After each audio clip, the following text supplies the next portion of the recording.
So in this one, let's look at your 2B pencil. When you're doing this, you're doing exactly the same thing, but I want you to think about what you can see as a difference and what you can feel as the difference, because it makes a huge effect on how we draw and how we shade. So let's start with our 2B now. So let's look at our favourite pencil, well, sometimes favourite pencil, the 2B. Now you're going to draw exactly the same rectangle as you did before, 10 squares across, and you can literally draw this straight underneath. I would recommend you draw them very, very close together, if not touching, just because it helps you to see the difference a little bit more.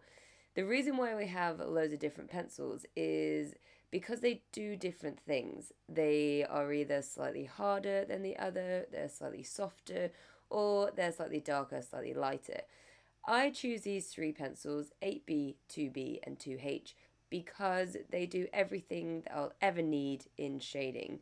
So let's start with our 2B, and I want you to do the same thing as above. You are going as dark as you can in that last square, square number 10, and it might take a little bit of cross hatching, so meaning you'll go upwards and then you'll go side to side, just to make sure you're covering all the area, getting it nice and even, and really making the most of that darkest, the darkest it can possibly go. After that, do the same thing again. Move your pencil to the left, and you're gonna move the pencil shade on the square to the left, and you want to go a little bit lighter each time. So you might already start to notice the difference between the pencil underneath and the pencil above it. Now mine is a tiny bit reflective. I did have a light on top, so at certain angles you can see it really well. Other angles it looks red. I don't know why. But hopefully you can see the texture and the shade or the colour very, very clear. When I look at the top shade, it's a cooler pencil, so that means it's more of a bluey tinge, and also it's a lot more dark. You can see from the square 10 that it's way darker than the one underneath, and it's more like charcoaly, dead of night kind of black, whereas the one underneath it's like a shadow in the sunlight, if that even makes sense.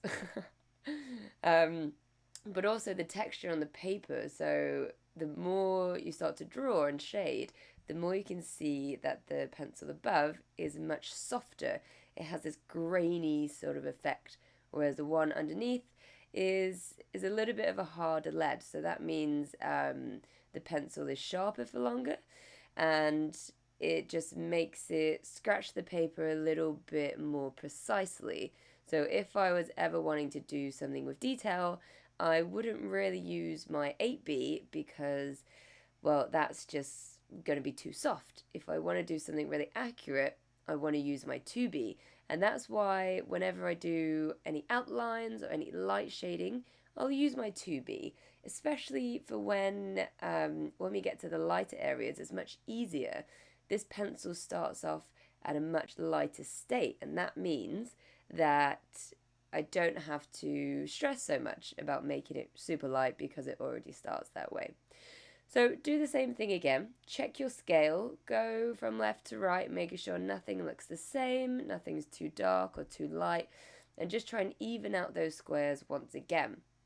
Hopefully you should see this huge difference that you can see in mine, and you can feel the difference too, because being an artist and using something with your hands or making something with your hands is all about how something feels and how it looks. So you should feel the difference and see the difference at the same time. Okay, great. Hopefully you felt and saw everything and it was really useful and you can't wait to try one more. Well, our final video is the 2H. So this is significantly different. So let's pick up our 2H and do exactly the same thing again.